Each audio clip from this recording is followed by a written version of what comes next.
Fala pessoal, aqui é o professor Lucas, seu professor de Física aqui do Estratégia Vestibulares, com o nosso projeto de 100 dicas para você gabaritar Física. Dica de hoje é dica de número 45, que vai abordar a energia interna de um gás. Galera, energia interna está relacionada com o quê? Com a temperatura. Agora, a variação de energia interna está relacionada com aumento ou diminuição de temperatura. No âmbito dos gases ideais, eu prefiro que você associe a energia interna com os movimentos rotacionais. Lembra que eu te falei que quando você imagina uma substância, você não deve imaginar os seus átomos que a constituem de maneira estática, paradinhos? Não, aquilo ali está vibrando, está se mexendo, está se contorcendo. Lembra da equação da teoria cinética também, das premissas que a gente partiu? Ora, então, a energia cinética de translação e de rotação estão relacionados com a energia interna de um gás. O que é energia cinética de translação? Ora, as moléculas podem girar, elas podem girar em torno do próprio eixo, tal como a Terra gira em torno do Sol, fazendo um movimento de translação, e também o nosso planeta gira em torno do próprio eixo, fazendo um movimento de rotação. Imagina que as moléculas também fazem isso, beleza? E aí?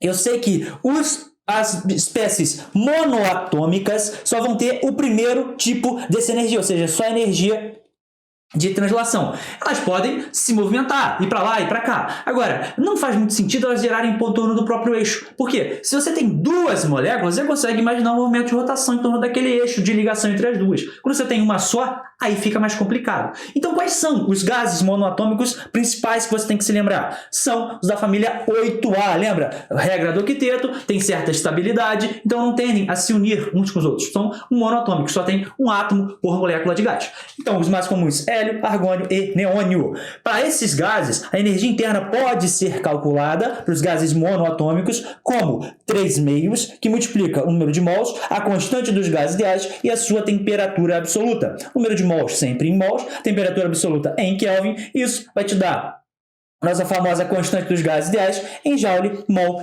Kelvin. Beleza? E os diatômicos, Lucas? Quais são os diatômicos mais comuns? Os diatômicos mais comuns são da família 7A e também 6. Então, N2, O2, F2 e 2. Nitrogênio, oxigênio, flúor e iodo. Nesse caso, eu vou ter que acrescentar um outro termo relacionado com a translação. Com a rotação, perdão. Nesse caso, você tem a energia interna como 5 meios de nRT, ou seja, é o próprio 3 meios de nRT mais nRT. Então, 3 meios mais um inteiro. O inteiro não seria 2 meios, por exemplo? 2 meios, 2 mais 3, 5. 5 meios. Daí, os 5 meios de nRT. Então, isso aqui vale para gases diatômicos. Lembra? Quais são os comuns? Nitrogênio, oxigênio, flúor e iodo. Mais uma dica para vocês relacionada a isso. Vamos pegar a energia interna de um gás monoatômico. Percebam, o 3 meios é uma constante, 1,5. O número de mols, se eu tenho um recipiente fechado, que não tem aporte nem saída de gás, ele também é constante. A constante dos gases ideais, como o nome já diz, também é uma constante, que me permite escrever que a energia interna é uma constante qualquer multiplicado pela temperatura. Percebam, 3 meios, positivo. O número de mols, positivo. Não faz sentido falar o número de mols negativo. E a constante dos gases ideais, também positivo. Então, se eu plotasse uma reta de energia interna em função da temperatura, ela seria uma reta crescente. Então, isso aqui já foi cobrado em prova. Energia interna em função da temperatura, uma reta crescente, cuja constante, tá, responsável pela inclinação, é o 3 meios de nRT.